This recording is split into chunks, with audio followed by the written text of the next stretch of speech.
comparte todo. CNT, conectémonos más. Fin de espacio promocional y publicitario. Con toda la fidelidad, un manejo informativo solvente. Democracia. Estamos ya de regreso y en contacto con el señor coronel Mario Pazmiño, y también estaremos en contacto con el señor arquitecto Fernando Carrión. Está ya también, me indican a los dos. Les saludamos y les queremos plantear el tema de, no sé si decir, hay la percepción, porque el ministro de Percepciones que teníamos antes decía que sí, que también pesa eso de la percepción y que no era lo mismo.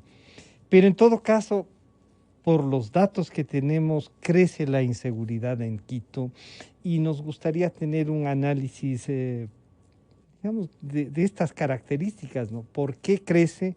¿Será que la policía está destinada a otras cosas y no estamos enfrentando de mejor manera? No es solo un tema de policía. Señor coronel Mario Pazmiño, bienvenido, buenos días. Muy buenos días, un cordial saludo para toda la audiencia y un cordial saludo también para los distinguidos panelistas que nos acompañan. Yo creo que la problemática de inseguridad atraviesa diferentes elementos que son transversales en la sociedad ecuatoriana y especialmente en Quito. Dentro de estos es necesario primero conceptualizar y también definir con exactitud, primero que esta delincuencia o el delito genera dos factores potenciadores de inseguridad, la violencia y el temor. Esto es importantísimo. El segundo elemento que tenemos que nosotros considerar es que si bien es cierto en el distrito metropolitano ha habido un decrecimiento de la situación de inseguridad durante el periodo 2019 y parte del 2020, en algunos elementos que son parte de la delincuencia común y delincuencia organizada, no así en la delincuencia transnacional, que eso me puedo referir posteriormente.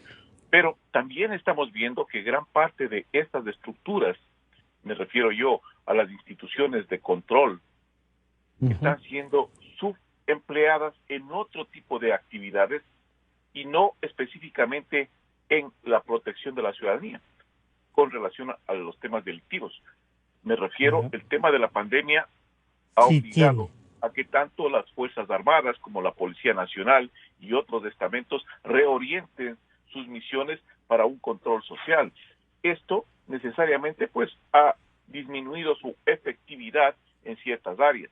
Por otro lado, la pandemia en sí ha permitido reducir los niveles de delincuencia porque toda la sociedad estaba al momento de sus casas y esto necesariamente pues reducía los niveles por un lado. Pero parece que comienza a abrirse otros y otros que se especializan en delitos que todavía no habíamos, no digamos conocidos, pero que no eran tan de peso. No, indudablemente, pero el tema de la pandemia, hay algunos otros delitos que se comenzaron a exponenciar. Por ejemplo, el tema del delito cibernético, por citar uno nada más. El tema de la violencia de género, el tema del abuso infantil, el tema del abuso contra la mujer, por decir algunos temas. Eso también generó esa parte de la sociedad, pues, descubrimos una parte mucho más dura, ¿no? Permítame, coronel Pazmiño, saludar entonces al arquitecto Fernando Carrión. Bienvenido, Fernando, buenos días. Esta parte, y que ya ha iniciado el señor coronel Pazmiño, no es que descubrimos nuevos delitos, sino que estamos encontrando que se acentúa con la pandemia y que la policía no está no está cumpliendo el rol específico, sino que se le han asignado a la policía y a las Fuerzas Armadas tareas nuevas. Y esto va a tener un costo. Siempre recuerdo el artículo de Andrea López que decía: el que la policía participe en lo de la pandemia va a tener un costo social. Fernando, bienvenido, buenos días. ¿Qué tal, Francisco? Un saludo cordial a Mario y obviamente a toda la audiencia. Sí, lo que estamos viviendo es un proceso bastante inédito en el ámbito de la delincuencia.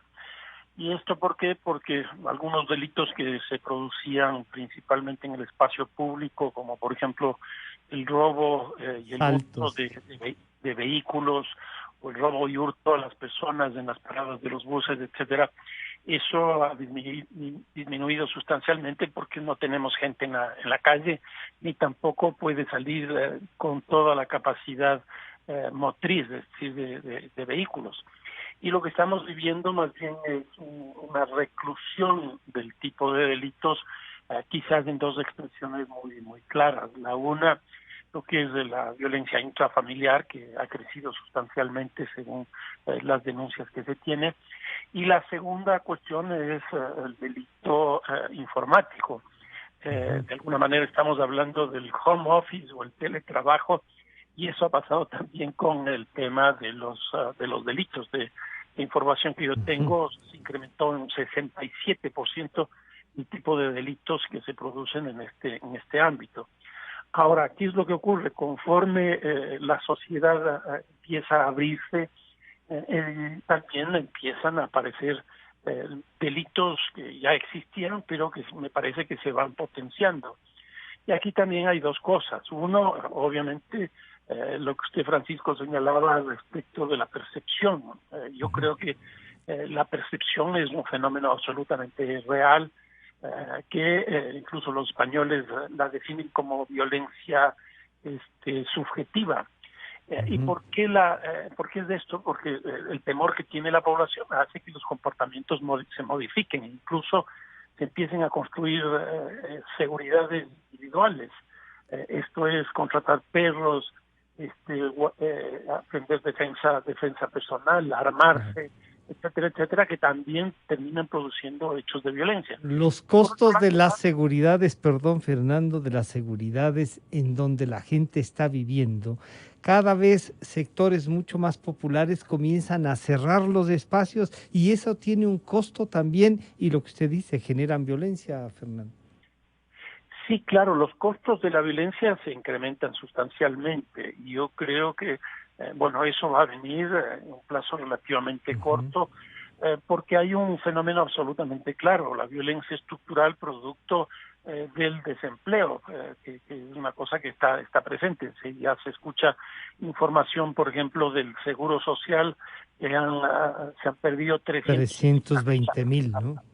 Afiliados. Eso es una pérdida muy grande de empleo. ¿Dónde está esa gente? Y se habla de más de 1 millón que estarían bajo formas precarias casi de trabajo. Precarias, sí. Exactamente. Y entonces eso empieza a operar como una especie de estrategia de sobrevivencia, el delito.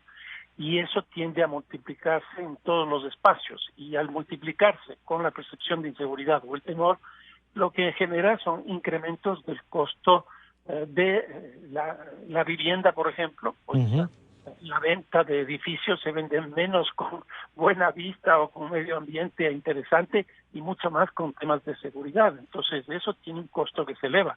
Y en la producción exactamente igual, que eso también termina en manos de los consumidores.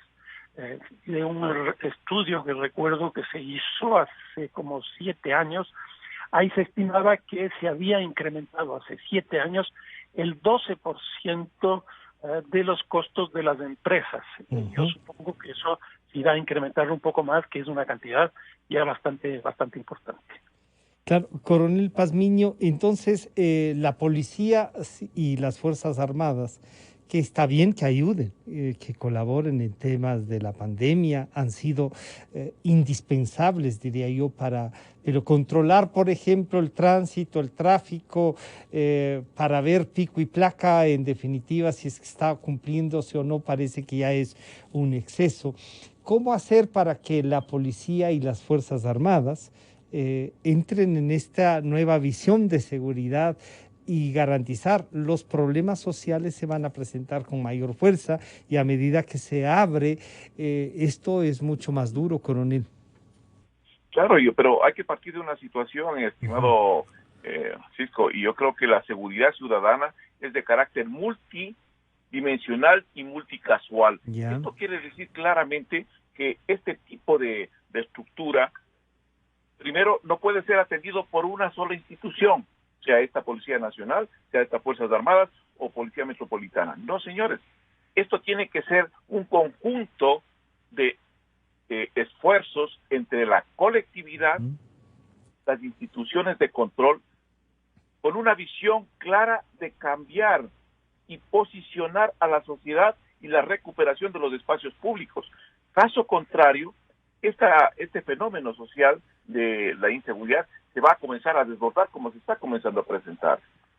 Hay un tema que es sumamente importante. Yo recalco esto en el sentido de que es necesario que se diagramen políticas públicas y también que se diagramen estamentos de cooperación interinstitucional que permitan verdaderamente reorientar ese trabajo de las instituciones en beneficio de la colectividad.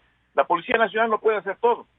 La sociedad como tal organizada, como tal, tampoco puede hacer todo. Fuerzas Armadas tampoco. Pero si podemos articular todos estos esfuerzos, podemos presentar un mejor enfoque al combate contra la inseguridad.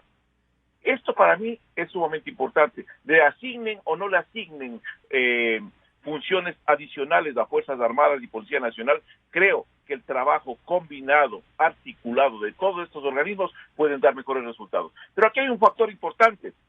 La delincuencia, señores, no solo se presenta desde las 7 de la mañana hasta las 12 del día, y de ahí se va a comer y regresa a la 1 de la tarde hasta las 5 de la tarde. La delincuencia es las 24 horas del día. Por lo tanto, el tipo de acciones que tienen que tomar estos organismos de control son las 24 horas del día. ¿Qué es lo que tenemos en la realidad en Quito? Tenemos un dispositivo de seguridad policial, militar, de la Policía Metropolitana durante las 7 de la mañana hasta las 5 o 6 de la tarde máximo. Y ahí se reduce significativamente a cerca de un 30%. Para realizar patrullajes en diferentes sectores dependiendo de la georreferenciación del delito, donde están las zonas más conflictivas, y con ese tipo de esquema es lo que nosotros tratamos de justificar ante la sociedad que estamos haciendo una actividad preventiva. No, señores, tenemos que incrementar esta actividad en las horas que son más vulnerables a la sociedad. ¿Cuáles son esas horas? A partir de las 5 de la tarde hacia adelante. Ahí es donde se presentan una gran cantidad de acciones delictivas que no están siendo atendidas, a mi criterio, por las autoridades de control. Arquitecto Carrión, lo que dice el coronel Pazmiño se suma a que hay voces ya que dicen que la Policía Metropolitana no solo, claro, uno recuerda el policía municipal que se decía antes, ayudando a que no dañen los parques, ¿no? A que no vendan cosas encima de los monumentos y estas cosas. Ahora ya controlan el tránsito y comienzan a tener dudas de si lo están o no haciendo bien. Y la gente comienza a decir, también deberá generar la Policía Metropolitana algo de inteligencia, algo de seguridad también. ¿Se puede en política pública también en esa policía tener policía local para seguridad, Fernando? A ver, a mí me parece fundamental cuando uno quiere diseñar políticas públicas, en este caso de seguridad ciudadana, es discutir el marco institucional en que se va a encargar de esta cosa. Ya vienen algunas discusiones interesantes. En general, el sistema penal tiene tres instituciones claves, que es la policía, la justicia y la cárcel. Si nosotros vemos esto, que ha sido absolutamente desbordado, porque hasta fines del siglo pasado, principios de este sistema penal con tres instituciones era suficiente, pero hoy día intervienen los municipios, interviene la cooperación internacional, la empresa privada, las organizaciones, los municipios, etcétera. Creo que aquí hay algunas cosas importantes que habría que decir. Una primera, a mí me parece que fue un error del gobierno haber fusionado en el Ministerio de Gobierno tres instancias de política pública. Una, lo que es el manejo de cárceles, que hoy día está en una crisis francamente compleja. Dos, la policía, y tres, la política. A mí me parece que ese fue un error fuerte. Y del gobierno pasado me parece que hay una discusión respecto de la policía, llamémoslo así, porque principalmente lo que se hizo fue una especialización y una descentralización. ¿A qué va esto? Que, por ejemplo, la policía municipal es una policía de tránsito exclusivamente, es decir, se especializó en eso y prácticamente no hace nada en términos de seguridad. Y tiene bastantes efectivos, son como 1.500 efectivos que mucha falta le harían a la ciudad para la seguridad y que podrían cumplir perfectamente las dos funciones. Entonces, me parece que hay que tener una discusión en ese sentido. Ahora, lo otro que está ocurriendo con la pandemia es que esta trilogía del sistema penal ha cambiado mucho, porque la policía ya no está dedicada exclusivamente al tema de seguridad ciudadana, sino que ha incorporado dentro de sus funciones, por la prioridad que existe, del tema sanitario. El control sanitario, sí. Exactamente. Y con la justicia no es que ha habido un cambio de prioridad, sino que la justicia no se ha transformado suficientemente para modernizarse y empezar a utilizar todos estos sistemas de teletrabajo. Y entonces está muy represada todas las instancias y desbordada con la corrupción. Y desbordada con la corrupción. Entonces tenemos el problema de la fiscalía y tenemos el problema de los jueces, que no evacúan con la celeridad que este tipo de casos nos plantean. Entonces, a mí me parece que aquí hay que tener una discusión también respecto, por ejemplo, de la policía. Y me parece que aquí hay que discutir esto que señalaba, se necesita que sea descentralizada y se necesita que sea especializada. Por ejemplo, México, que es un país federal, nosotros somos país unitario, México tiene como 2.500 policías y ahí están en un proceso de descentralización. Así es. Quizás. Aquí se quiere descentralizar en algo que no es federal, claro. Entonces tendríamos 221 policías, que sería francamente un despropósito. Entonces yo creo que ahí hay que tener esa discusión. La otra cosa que está pasando, y esto no me refiero exclusivamente al caso del Ecuador, sino a nivel mundial, es que como a la policía le ha tocado enfrentar estos nuevos delitos, estas nuevas violencias que van desde los estallidos sociales, como el que tuvimos en octubre aquí, o en Chile, etcétera, etcétera, lo que está viendo es esto que le están llamando la brutalidad policial. Es decir, irse más allá de las estructuras jurídicas que tiene la policía, porque está asumiendo una serie de funciones que antes no las tenía. Entonces, ¿qué es lo que vimos? En los Estados Unidos se produjo el asesinato de una persona afroamericana y generó ya no un estallido social en un país. Una violencia global. Claro. Y acabamos de ver hace una semana y media una cosa muy parecida en Bogotá, que generó también, y todavía no se apacigua. Han habido 2 brotes más, pero ya va con asalto, con todo, ¿no? Romper, o sea, ya no es una protesta, es una reacción. Exactamente, entonces a lo que voy es que aquí hay que redefinir un poco claramente las funciones de la policía para que no se extralimite, y por otro lado hay que tener claro que va a aparecer nuevas formas de violencia como esta, que si bien puede ser que hayan existido, pero hoy día, gracias a esta lógica de los celulares que filman absolutamente todo y todo es transparente, se hace un fenómeno absolutamente global, de tal manera de que los estallidos sociales van a ser nuevas formas, y ya son nuevas formas de violencia. Estos hechos que están ocurriendo desde la violencia institucional, también se convierten en hechos de violencia que generan más violencia, más todo lo que va a seguir ocurriendo cuando las sociedades empiecen, bueno, ya no empiecen, sino ya se abran, ¿no? Y Francisco, desgraciadamente yo voy a tener que retirarme. Por eso, antes de eso, porque vamos a continuar con el diálogo con el coronel Pazmiñi, pero unas 2 últimas cosas. ¿Cómo entonces anunciar un diálogo y plantear, porque estamos en elecciones, esta redefinición de la policía y tener no un conflicto social, sino una decisión de política pública de seguridad, Fernando? Yo creo nuevamente a lo que empecé planteando al inicio de esta pregunta. Yo creo que aquí hay que hacer una discusión respecto del marco institucional. ¿Cuál es el marco institucional que nosotros necesitamos para enfrentar la seguridad? ¿Y por qué esto? Porque tenemos un marco institucional muy disperso. En el ámbito de la seguridad hoy día interviene el Ministerio de Economía y Finanzas, interviene en todo el área social, intervienen desde el Ministerio de Vivienda, por decirlo de alguna manera, sí, sí. los municipios también, y toda la estructura del sistema penal. Por ejemplo, yo creo que hay que ver qué se hace con las cárceles. Las cárceles están en una situación francamente espeluznante. Si no me equivoco, han fallecido en este primer semestre como 25 personas y ha habido sublevación de las cárceles, y lo más complicado, creo yo, es que hemos descubierto que desde las cárceles se manejan los delitos dentro de nuestras ciudades. Son oficinas de administración delictiva. Exacto, exacto. Entonces hay que ver qué se hace con eso. Hay que entrar en una discusión muy fuerte respecto de una reforma de la policía. La policía no puede seguir funcionando como está funcionando hasta ahora, con este esquema que decía de especialización y de descentralización, y frente a eso tenemos que tomar una decisión explícita. ¿Qué hacemos con el Ministerio de Gobierno? A mí me parece que no está bien que maneje estas tres funciones.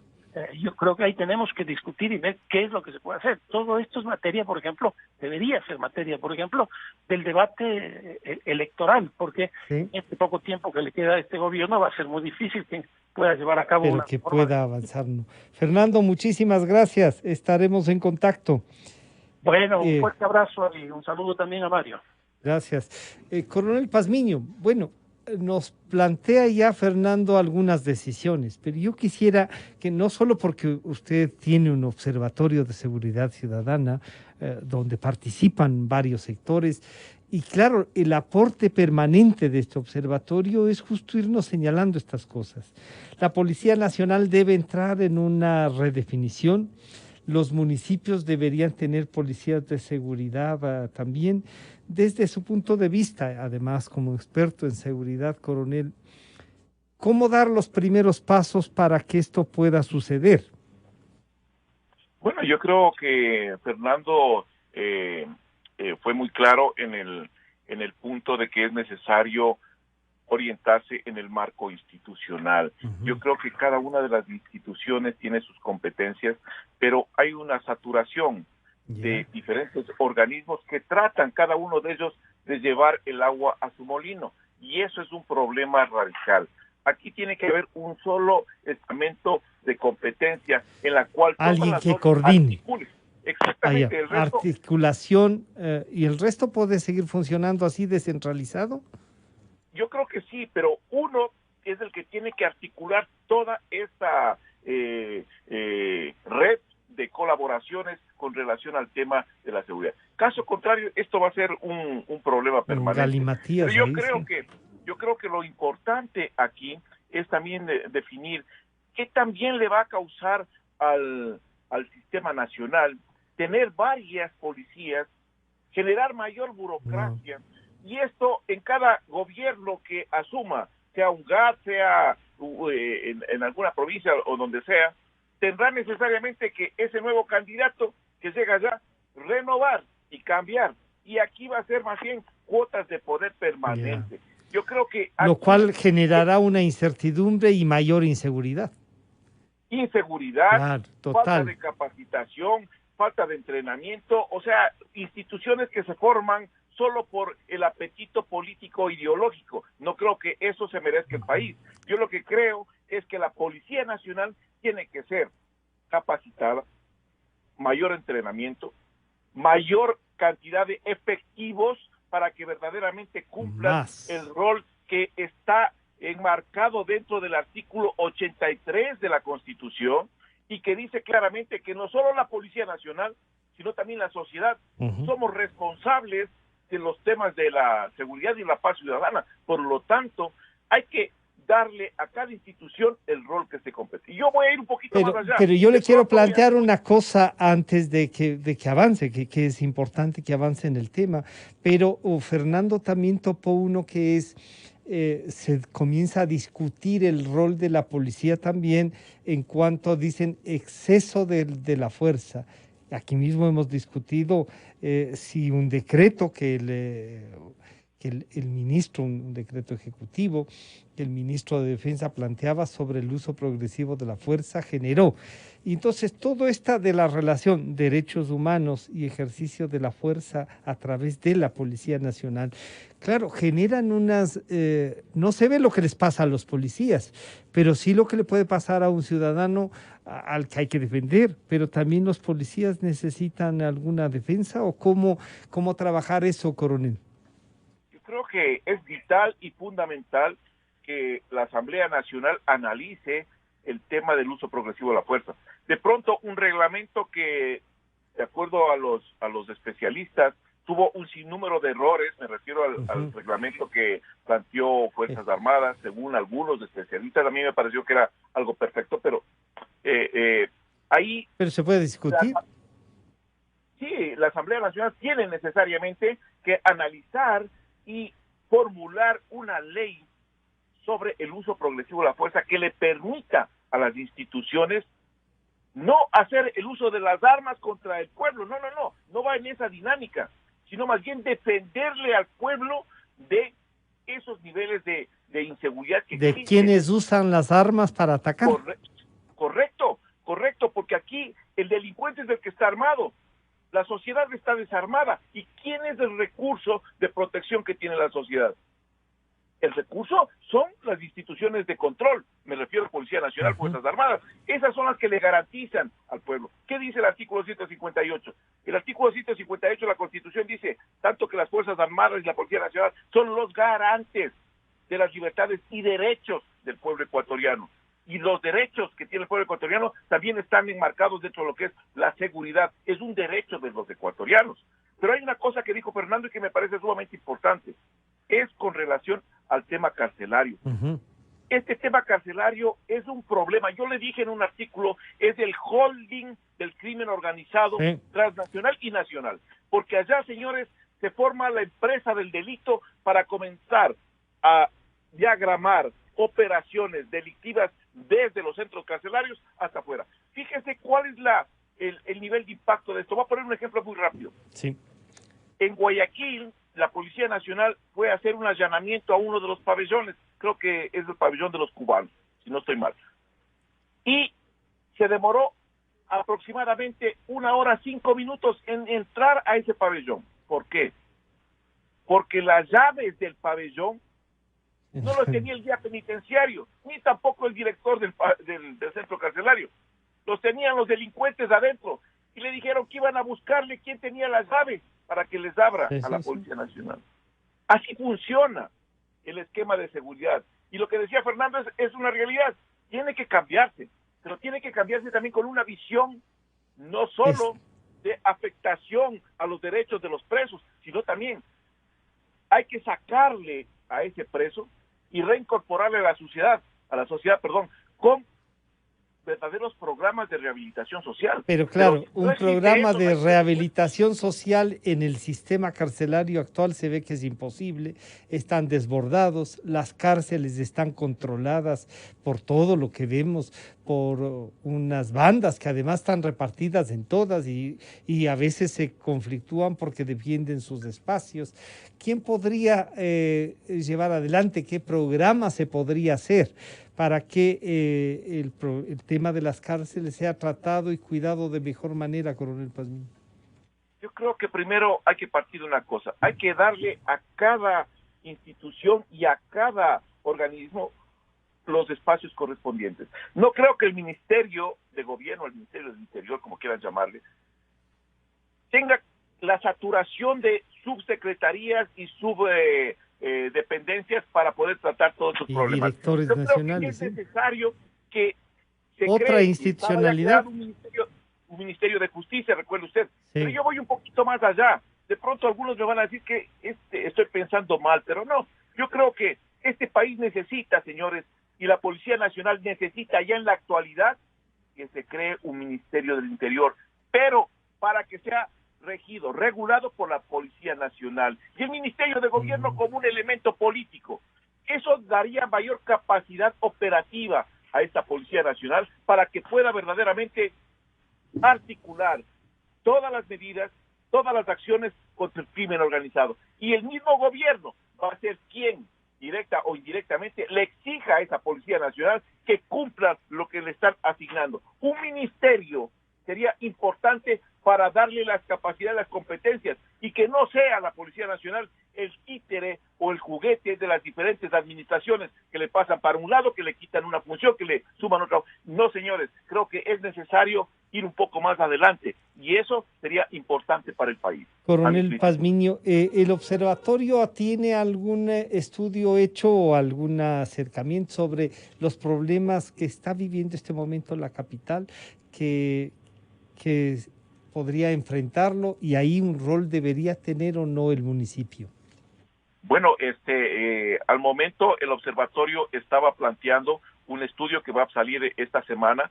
Ese estudio es sobre frontera norte y las implicaciones de los procesos de afectación a la seguridad. Se han incorporado 2 distinguidos oficiales de la Policía Nacional en el grado de coroneles, especialistas en seguridad ciudadana, y ellos están iniciando ya los estudios con relación no solo al tema de la capital, sino al tema de la inseguridad en todo el país, porque creo que ese es el enfoque que tiene el observatorio, no centrarse en una sola ciudad, sino en el resto, y dar las directrices y las experticias de estos señores oficiales, de este grupo de personas, de especialistas, para que den recomendaciones y generen políticas públicas que puedan beneficiar a la sociedad y a los organismos de control, y también a los organismos de las diferentes instituciones públicas. Entonces, debemos esperar un informe sobre la frontera norte, su nueva conflictividad, y claro, decíamos, no sé si hay algo sobre su seguridad cibernética, estos nuevos delitos informáticos que están planteando. Le comentábamos con el coronel Richard Martínez, y él decía que sí, que se puede hacer un seguimiento, que la policía, pero claro, él mismo y otros oficiales están en un conflicto por ascensos, y todas esas dificultades tienen un peso, coronel Pazmiño. Usted dice, una cosa puede ser la policía reorientada. Yo creo que sí. La Policía Nacional tiene necesariamente que ser reorientada, no reorientada en su estructura como tal, sino reorientada políticamente, porque es una institución que va al vaivén de los escenarios políticos, y una institución no puede trabajar de esa manera. Por otro lado, con el tema que usted acaba de topar de la seguridad cibernética, el problema que tiene el país, primero, es que no tiene una ley de seguridad cibernética. Segundo, que todos los organismos a nivel estatal que tienen estas subunidades pequeñitas de seguridad cibernética, cada uno opera independientemente. No hay una programación nacional, no hay un paraguas nacional que reoriente todas las capacidades en beneficio del Estado ecuatoriano, no en beneficio de la Policía Nacional, ni de Fuerzas Armadas, ni del Consejo Nacional Electoral o de la Secretaría de Inteligencia. No, aquí debemos de aprender a pensar en función de país, no a pensar en función de instituciones. Por eso es que yo creo que es necesario la articulación de una institucionalidad. Una institución que regule todas las políticas, que marque la cancha, que dé las disposiciones concretas a cada uno de ellos. Porque ¿qué es lo que pasa? Hay ataques cibernéticos en los cuales entran con tanta fuerza y impactan en diferentes instituciones.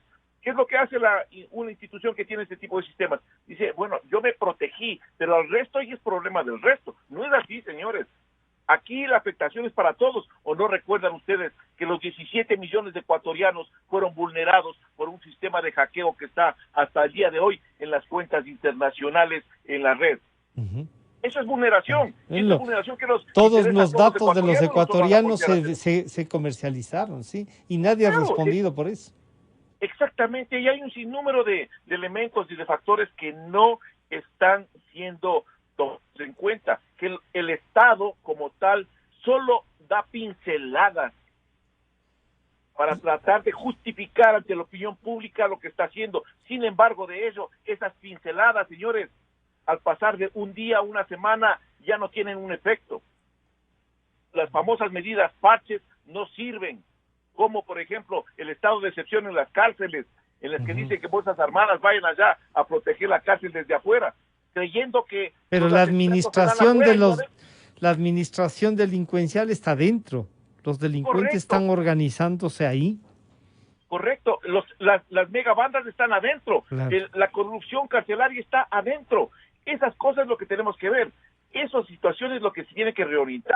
Entonces lo que estamos viendo es que son este tipo de medidas parches o pinceladas que digo yo, solo sirven para sacar en los grandes anuncios publicitarios y decir, señores, el gobierno está trabajando. No está trabajando, señores, está maquillando una situación que es diferente, porque la realidad está ahí y los muertos que están en las cárceles están ahí y la inseguridad que está en el país está ahí y la operación de megas bandas a nivel internacional o de crimen organizado internacional está ahí. Y eso ahí va, coronel, para esto de la influencia de las mega organizaciones delictivas internacionales, se asientan y dicen que tienen ejes en 3 o 4 ciudades del país y entre otras porque ha crecido, por ejemplo, el consumo, porque aquí mismo ya no somos un solo país de paso, sino que como hicieron un reglamento de cuánto podíamos cargar para no ir a la cárcel,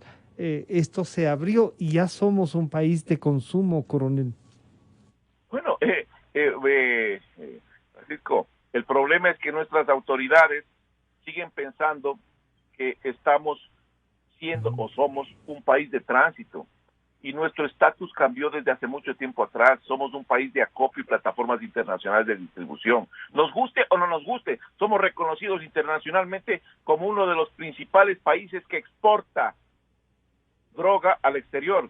Solo por el Ecuador pasa el 73%, del 73 al 75% de toda la cocaína que tiene Colombia. Entonces, imagínense usted el problema que tenemos. Claro. Y las autoridades dicen, no, somos todavía un país de tránsito, estamos equivocados. Si partimos de ahí, estamos completamente equivocados. ¿Qué hacen las megabandas? Las megabandas vienen a penetrar el sistema estatal en 3 grandes áreas: sistema gubernamental, sistema de control y sistema judicial. Esos 3 elementos que son penetrados, inmediatamente estas megabandas comienzan a tomar el control, no solo del centro carcelario, señores, de la administración del Estado. Hacia allá va el proceso. Vean ustedes como referencia o regresen a ver a lo que es Venezuela y se van a dar cuenta ustedes de que esas megabandas comenzaron primero a accionarse en los centros carcelarios, después influenciaron en el gobierno y ahora gobiernan y controlan parte de las ciudades y controlan los barrios. Y ahora gobiernan, ¿sí? Sí, y son al momento una fuerza disuasiva contra la misma sociedad. Eso, señores, es lo que tiene Venezuela. Lo raro en nuestro país es lo siguiente, que esta migración de venezolanos que se dio y que estuvo infiltrada por parte del gobierno de Maduro, gran parte de esa migración con estos carteles y con estas megabandas, algunos fueron detectados, 175 si no estoy mal, o 176, en Colombia les deportaron por pertenecer a estas megabandas. Creo que, si no estoy mal, 75 o 95 en Perú. En el Ecuador no hubo una sola persona detenida por megabandas. La única que yo tuve referencia en una investigación estaba en Piñas, que pertenecía a esa megabanda del cartel de Aragua. Pero él salió inmediatamente porque era una relación que no tenía mucha vinculación con una actividad delictiva muy grande. Entonces salió. Aquí no pasa nada, porque aquí, señores, lo que hicimos nosotros como ecuatorianos es creer que quitándole la competencia migratoria a la Policía Nacional estaríamos mejores. Eso decía el señor Correa. La Policía Nacional es incompetente para manejar esto. Quítenle, señores, la migración, quítenle el tránsito, quítenle un poco. Y lo que hicieron es, señores, debilitar una institución que con un sinnúmero de defectos que puede tener, es una institución, señores, que verdaderamente está luchando por mantener la seguridad en el país. Y eso hay que recuperarlo, hay que apoyar, entonces. hay que recuperar. Hay que recuperar el tema migratorio, porque eso era competencia de la Policía Nacional. Y ahí, señores, en el tema migratorio, siquiera ahí la policía decía, aquí están estos venezolanos, aquí están estos cubanos, aquí están estos haitianos, están estas personas que entraron por la frontera y los ubicaban y tenían seguridad. Y hacían un seguimiento y un control. Y podía cruzar la información, ahora tienen que trabajar con otra institucionalidad. Coronel, muchísimas gracias por atender estas inquietudes. Estaremos entonces esperando el informe que tengan de la frontera norte y ahí conversaremos. Muchas gracias al señor coronel. Francisco, muchísimas gracias a usted, muy amable. Gracias. Está con nosotros el coronel Mario Pazmiño y el arquitecto Fernando Carrión. Luego volvemos a tratar, en cambio, el tema electoral, los binomios que podrán calificarse o no, y estarán con nosotros el doctor Ismael Quintana y el licenciado Fausto Camacho. Ya volvemos. Calidad. Innovación. Completamente democracia. Inicio de espacio promocional y publicitario. Si algo caracteriza al Ecuador es su diversidad, pero también hay cosas que nos hacen iguales. Todos queremos invertir en nuestro crecimiento. Todos queremos invertir